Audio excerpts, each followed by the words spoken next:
Boa tarde a todos.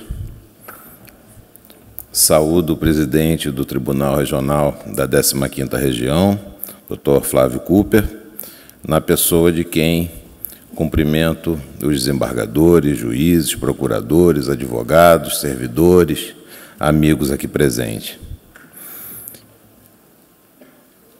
Cumprimento também a doutora Nilza Cardoso Sequinde, que muito me emocionou com a saudação, justa saudação, feita ao ministro Arnaldo Sequinde. Me foi solicitado pelo presidente Flávio Cooper, também pela doutora Nilza Cardoso Sequinde, pelo doutor Arnaldo Sequinde, filho, que fizesse ao saudoso ministro Arnaldo Lopes Sequinde uma homenagem. E que essa homenagem fosse feita não pelo ministro do TST, aqui presente, mas sim pelo amigo de longos anos. E que essa homenagem procurasse abordar aspectos pessoais dessa amizade que pudessem, de alguma forma, retratar a personalidade de Arnaldo Lopes Sequinde. Emocionado e orgulhoso pela oportunidade, procurarei não fugir muito dessa orientação.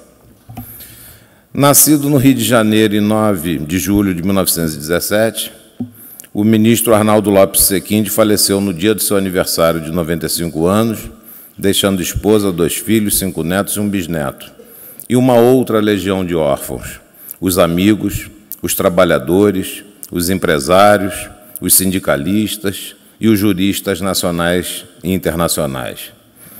Torcedor do Fluminense, recebeu sucessivas medalhas como velocista pelo clube. Atuou ainda por 3 meses como cantor de rádio, carreira que abandonou para prosseguir no curso de Direito. Formou-se bacharel em 1939, quando já atuava na Procuradoria do Conselho Nacional do Trabalho, hoje Tribunal Superior do Trabalho, onde tornou-se assistente jurídico. Foi procurador regional do trabalho aqui em São Paulo, e nessa qualidade de procurador regional do trabalho foi que ele instituiu a própria Justiça do Trabalho, e com apenas 24 anos de idade integrou a comissão encarregada de elaborar o anteprojeto da Consolidação das Leis do Trabalho, aprovado em 1943. Um monumento legislativo que há 70 anos regula as relações individuais e coletivas de trabalho, tornando-as menos desiguais para os trabalhadores. Em 1964, foi nomeado ministro do Trabalho e Previdência Social, cargo que ocupou até 1965, quando foi nomeado ministro do Tribunal Superior do Trabalho, onde teve destacada atuação. Como ministro do Trabalho e Previdência Social, em 64 e 65, diga-se, um dos melhores ministros do trabalho que esse país já teve, ao tempo em que os ministros eram técnicos e não políticos, participou como chefe de delegação das Assembleias Gerais da Organização Internacional do Trabalho, vindo a ser nomeado para a Comissão de Peritos de Aplicação de Convenções por sua atuação nas conferências da organização. Em 1975, aceitou representar o Brasil no Conselho de Administração da Organização Internacional do Trabalho, no qual permaneceu durante 6 anos. E, graças a seu empenho e habilidade, conseguiu transformar o Brasil em membro permanente do Conselho, no qual permanece o país até hoje. O ministro Arnaldo Lopes Sequinde era constantemente chamado para brilhantar eventos e tem o seu nome associado desde turmas de universidades até fóruns, incluindo o do Tribunal Regional do Trabalho da Primeira Região e o plenário do Tribunal Superior do Trabalho. A sua figura está indissoluvelmente ligada à CLT e à Justiça do Trabalho no Brasil, razão pela qual foi justamente reverenciado em todas, repito, todas, as homenagens comemorativas dos 70 anos da Justiça do Trabalho e volta agora a sê-lo nos 70 anos de existência da CLT. Poucas pessoas são tão festejadas, poucas pessoas são tão queridas. Só o são os imortais, qualidade adquirida pelo ministro Arnaldo Lopes Sequinde, cuja cadeira número 1 na Academia Nacional de Direito do Trabalho, assim deliberou-se, não será ocupada por mais ninguém. Falei pela primeira vez com o ministro Arnaldo Lopes Sequinde em 1993, alguns meses após minha aprovação no concurso para ingresso na magistratura.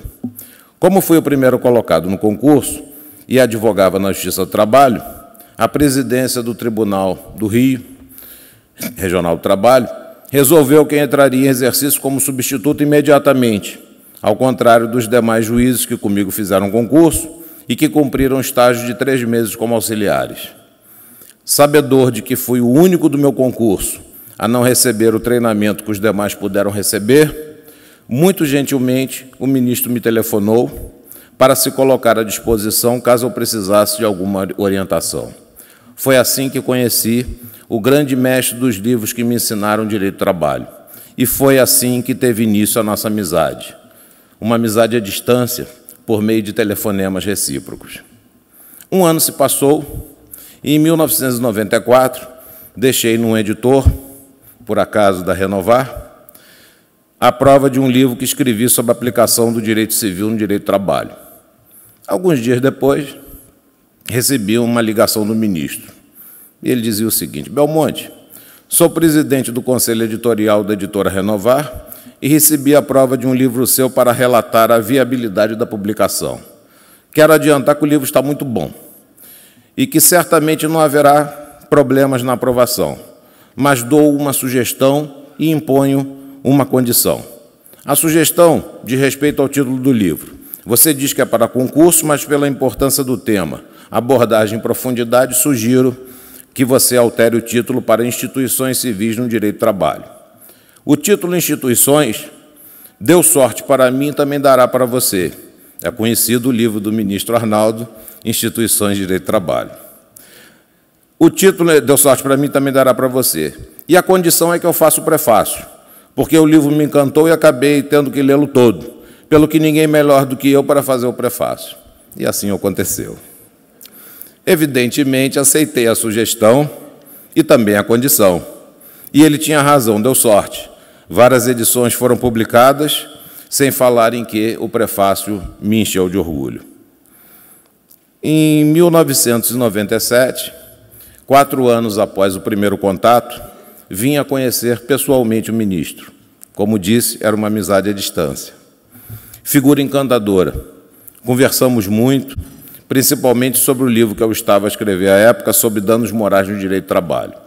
Era tema muito controvertido, porque se discutia, então, a competência da Justiça do Trabalho para examinar as questões trabalhistas decorrentes, se existia ou não um dano moral de natureza trabalhista. E o nosso relacionamento se estreitou, e, novamente, o ministro participou no Conselho Editorial da Renovar, embora dessa vez não como relator, da reunião que culminou na aprovação da proposta de publicação do livro. Ocorre que, entre a aprovação e a publicação do livro, precisei enviar um acréscimo. Eis que o Supremo Tribunal Federal veio a decidir pela competência da Justiça do Trabalho na apreciação dos danos morais decorrentes das relações de trabalho. Mais uma vez, o ministro me deu sorte. Não satisfeito, no dia do lançamento, para o meu orgulho e espanto de todos, se fez presente prestigiando-me. A foto comemorativa do evento, com a presença do ministro, está até hoje no meu gabinete. Esteve no meu gabinete no Rio de Janeiro e está hoje em dia no meu gabinete em Brasília, com muito carinho. Por ocasião da entrada em vigor do novo Código Civil, eu era coordenador geral do curso de Direito de uma grande universidade no Rio de Janeiro e resolvi promover um congresso destinado a debate sobre os efeitos do novo Código Civil, isso ainda em final de 2002, antes do Código entrar em vigor, para fazer abertura, e convidei então o ministro para fazer a abertura. O sucesso foi tanto que me animou a semanalmente promover palestras sobre temas variados, sempre com um convidado de destaque na área correspondente, e vários outros encontros, seminários e congressos que tiveram grande repercussão no meio acadêmico. Talvez em virtude dessa atividade, o ministro e o professor Romita me convidaram para ingressar na Academia Nacional de Direito do Trabalho. O dia da posse foi num seminário sobre temas trabalhistas, que reuniu cerca de 800 pessoas. A palestra de encerramento foi ministrada pelo ministro Sequinde, e estava prevista para as 18 horas. O tema era a história da Justiça do Trabalho, que ele conhecia como ninguém. Ele era a história da Justiça do Trabalho. Era uma sexta-feira, no Rio de Janeiro, às 18 horas. Houve, evidentemente, um atraso, e a palestra teve início lá pelas 18h30. Às 19 horas, o ministro fazendo a palestra sobre a história da Justiça do Trabalho, algumas pessoas começaram a sair e o movimento de saída foi se intensificando.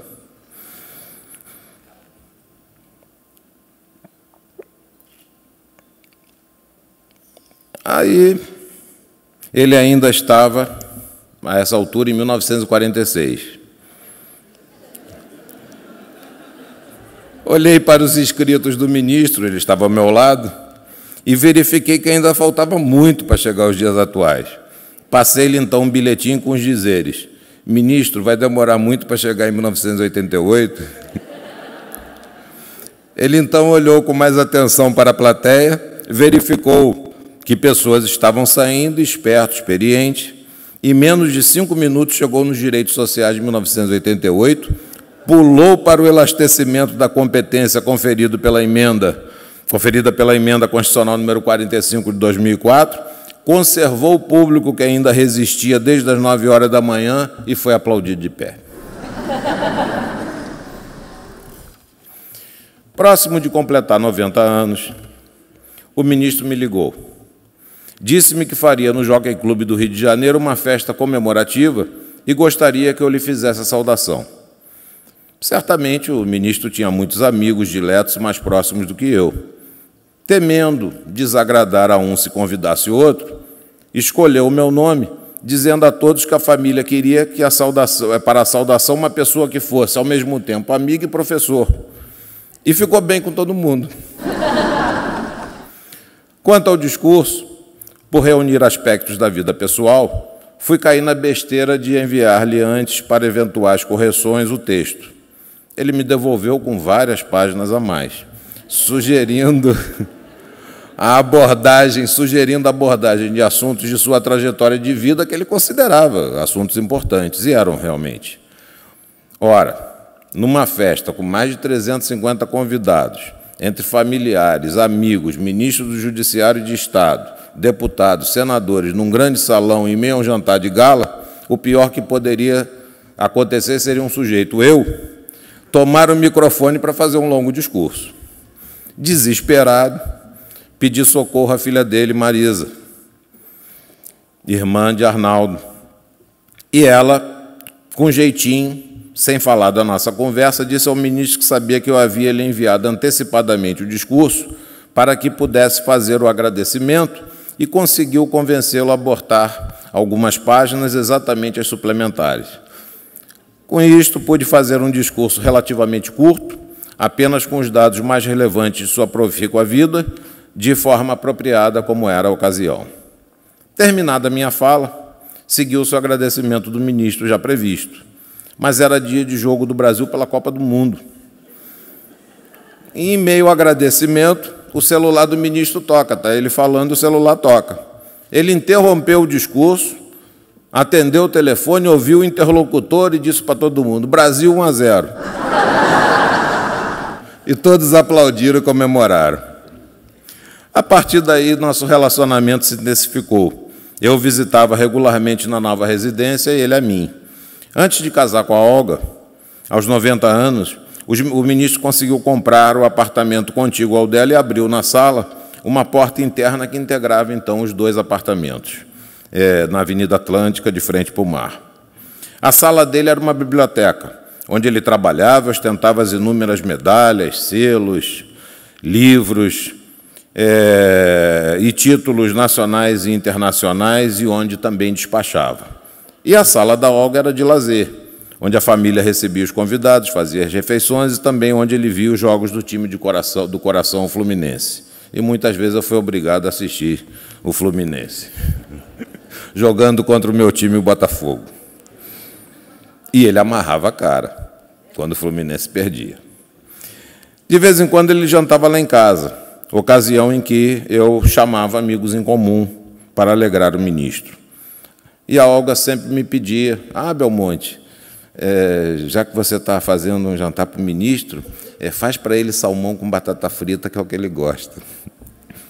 E assim era feito. Ele era atendido. Outras vezes almoçávamos aos domingos no Yacht Club. Ele fazia questão de me pegar em casa, dirigindo, e, para meu pavor,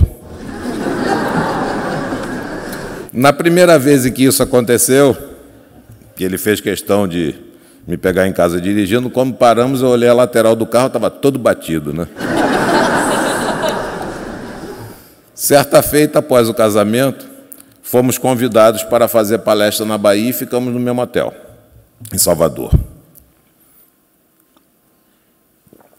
Terminado o evento, no café da manhã do dia seguinte, ele me disse que iria passear de lancha com um amigo e me perguntou se eu não queria ir. Sugeri que ele ligasse para o tal amigo e perguntasse se não haveria problema. Ele o fez, o amigo, um grande advogado da Bahia, não apenas consentiu, como foi, inclusive, gentilmente nos buscar.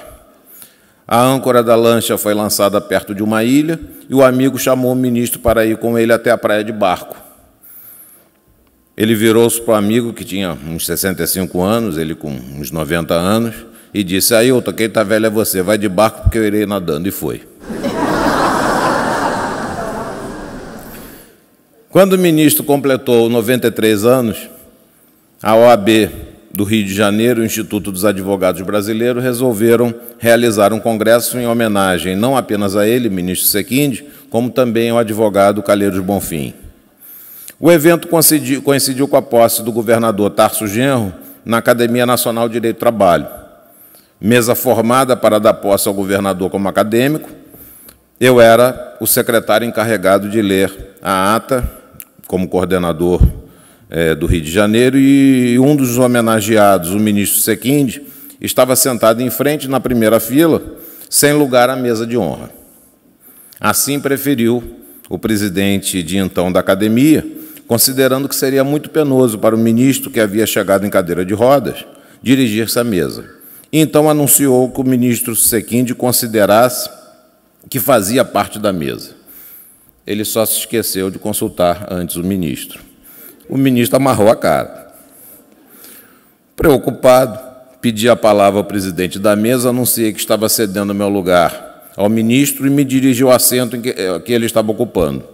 Entusiasmado, ele se levantou e, com auxílio de uma bengala, rapidamente caminhou em direção à mesa, subiu as escadas, sentou-se e cumprimentou a todos. Aplaudido de pé, levantou-se e fez a reverência que o acompanhou por toda a sua vida, igualzinha àquela que Roberto Carlos costuma fazer. Várias vezes o ministro tentou emplacar um ministro no Tribunal Superior do Trabalho. Assim aconteceu com Délio Maranhão, com João de Lima Teixeira Filho e com Luiz Inácio Barbosa.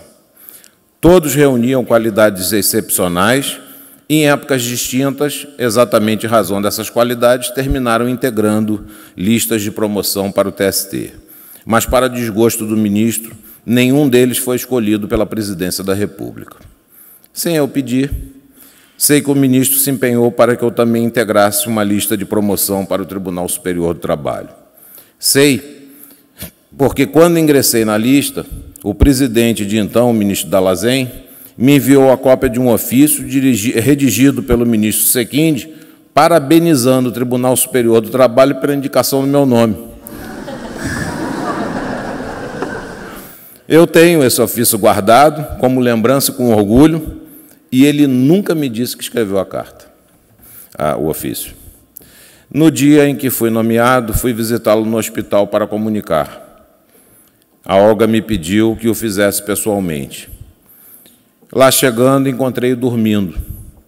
Olga o acordou e eu disse então ao ministro que havia sido nomeado.